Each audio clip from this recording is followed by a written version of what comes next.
Baik, kita doakan dipermudahkan segala urusan untuk mereka. Dan terus untuk Selamat Pagi Malaysia pagi ini, mudahnya nak jimat. Jimat bagaimana bersama wakil dari PTPTN pagi ini. Terima kasih Encik Azhar Ahmad yang merupakan Ketua Pegawai Keuangan untuk PTPTN. Banyak sebenarnya perkabaran baik yang telah pun dikongsikan sejak bulan 2, Encik Azhar ya.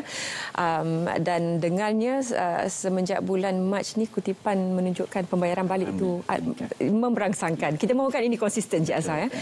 Jadi rintitan daripada apa yang telah pun dibentangkan dalam Belanjawan 2023 baru-baru ini, apakah sebenarnya kalau boleh diperjelaskan sekali lagi kepada para penonton, khususnya untuk para peminjam, berhubung dengan bagaimana mudahnya untuk membayar balik pinjaman PTPTN?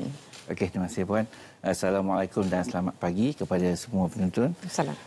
Okey, alhamdulillah pada 24 Februari yang lalu, YABPM yang juga merangkap Menteri Kewangan telah pun mengumumkan bahawa kerajaan bersetuju untuk memberikan dua insentif. Yang pertama, insentif bayaran balik sehingga 20%. Yang mana dalam insentif bayaran balik ini ada 4 kategori lah yang dia telah mencakupi semua kait peminjam lah.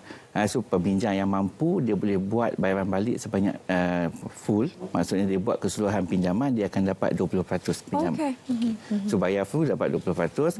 Yang kedua, bagi peminjam yang membayar sekurang-kurangnya sebahagian daripada jumlah bagi hutang, mereka akan mendapat insentif diskaun sebanyak 15%. Manakala peminjam yang memilih untuk melaksanakan bayaran balik melalui kaedah potongan gaji ataupun debit terus, mereka akan mendapat juga diskaun sebanyak 15% juga dalam tempoh yang ditetapkanlah 3 bulan.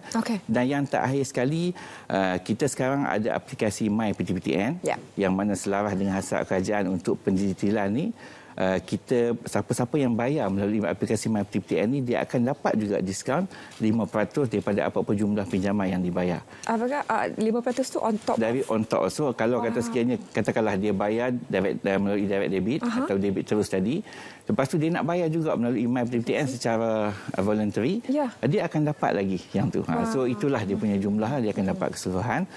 Di samping itu juga kerajaan juga telah bersetuju untuk memberikan penangguhan bayaran balik pinjaman kepada peminjam-peminjam PTPTN yang berpendapatan RM1,800 dan ke bawah.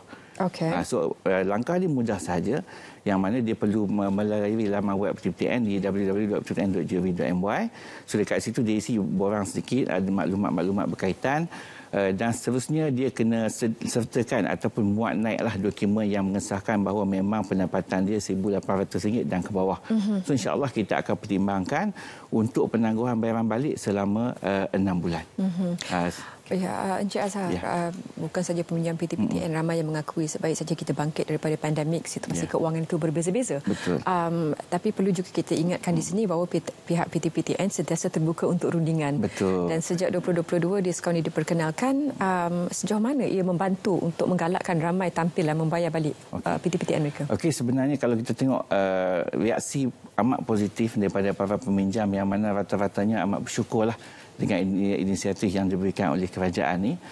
Yang mana kalau kita tengok contoh macam dengan 20% tadi tu, kan, kalau pinjaman RM10,000 dia cuma perlu bayar RM8,000 sahaja. Okey. Bagi yang macam kurang mampu sedikit, mungkin dia kata dia masih mampu tetapi dia tak nak bayar keseluruhan, dia boleh bayar sekurang-kurangnya sebahagian. So kalau pinjaman RM10,000 dia bayar sebahagian RM5,000. So diskaun atas RM5,000 itu adalah RM750. So baki pinjaman dia akan berkurangan kepada RM4,250. So kalau kita tengok dekat situ, memang dia orang berminatlah untuk teruskan kaedah ni lah.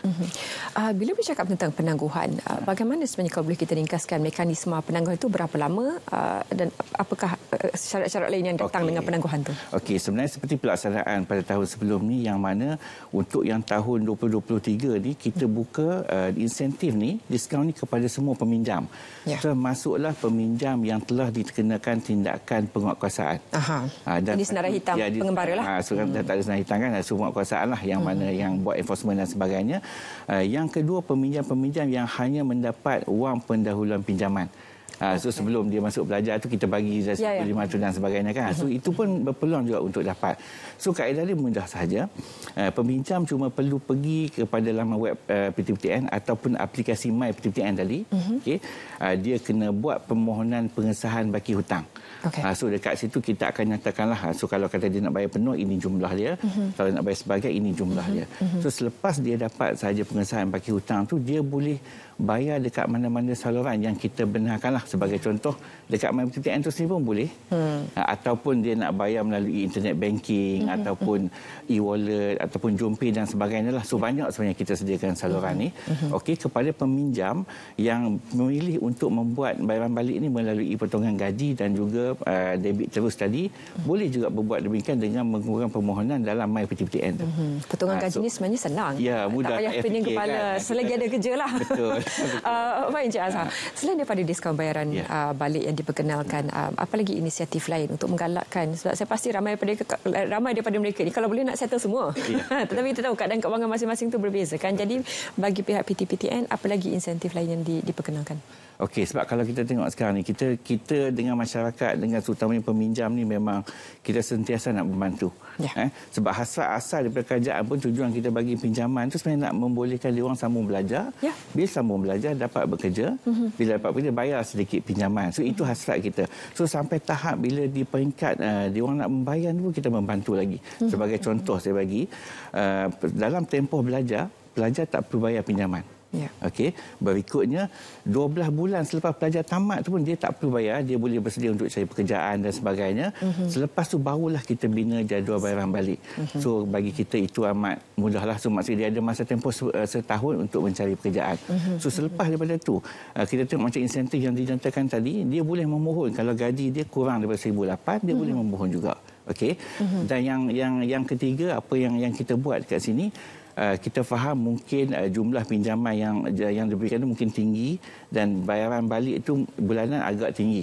Dan dalam keadaan macam ini, peminjam boleh datang berbincang dengan kita, yang mana kita akan buat penstrukturan ataupun penjaduan semula bagi perpinjaman tersebut. So kalau dulu dia kena bayar 300, mungkin 150 sekarang, tetapi dia mesti buktikanlah bahawa dia memang tak mampu. Pokoknya ada ruang untuk berbincang sebenarnya.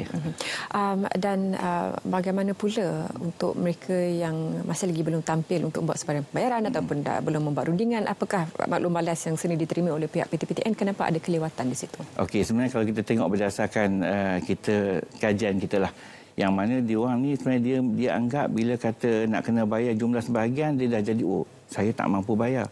So menyebabkan dia mungkin duduk diam, dia tidak mampu. Sebenarnya kita sentiasa membuka peluang dan ruang untuk diorang datang berbincang dengan kita. So yang paling penting sekali, tampil jumpa dengan PTPTN. Kalau kata sekiranya mungkin ada setengah tu yang malu kan nak telefon dan sebagainya, boleh pakai kita punya saluran media melalui chat dan sebagainya, boleh tanya soalan. So kita akan cuba sebaik mungkin untuk membantu, dan kita pun sebenarnya ada lebih daripada 400 eksekutif pemasaran di seluruh Malaysia yang mana sentiasa menunggu untuk membantu para peminjam ni, insyaAllah. Dan bagi pihak PTPTN pula dengan maklum balas yang sangat memberangsangkan ini sejak bulan 2 dan bergerak ke hadapan, apa lagi yang boleh diwar-warkan kepada para peminjam untuk sama-sama mengingatkan sesama sendiri supaya melunaskan tanggungjawab masing-masing. Di samping peminjam ni melunaskan tanggungjawab untuk membayar balik pinjaman ni, untuk menggalakkan para peminjam, pada masa sekarang kita ada mengadakan satu kempen yang kita panggil Fantastic Duo Pay and Win. So para peminjam yang memilih untuk bayar menggunakan kaedah potong gaji dan debit terus tadi itu, dia berpeluang. So hadiah dia amat lumayan juga. Untuk dua ni kita akan bagi dua kaedah ni, kita bagi RM10,000 untuk satu kaedah. So kalau kata pinjaman dia RM10,000, dia dah buat potongan gaji tadi, dapat menang pula yang ni, mungkin selepas ni dah bayar terus, dah ada baki lagi kan. So dia punya tempoh ni sampai 31 Mei saja. So dah tak lama lah dari segi tempoh. Sejauh mana aplikasi ni memberikan satu lembaran baru? Sebenarnya aplikasi ni kita lancarkan pada tahun 2022 dan memang sebenarnya dia jadi macam game changer lah ataupun perubahan untuk PTPTN. Sebab kalau dulu peminjam kalau dia nak buat apa kena telefon. Kan ataupun pergi dekat laman web. Sekarang ni sebagai contohnya kalau malam ni dia nak tengok berita dunia pukul 10 lebih kan. Sambil-sambil pun dia dah buka dah app dia nak tengok berapa jumlah pinjaman ataupun baki dia, berapa SSPN, simpan SSPN yang ada dalam tuduk anak-anak dan sebagainya. So dia boleh buat demikian sekarang ni. Begitu mudah sebenarnya telah pun diberikan platformnya. Terima kasih Tuan kerana sudi bersama kami untuk kesempatan pagi ini. Laman webnya ptptn.gov.my. Kita ingin sebenarnya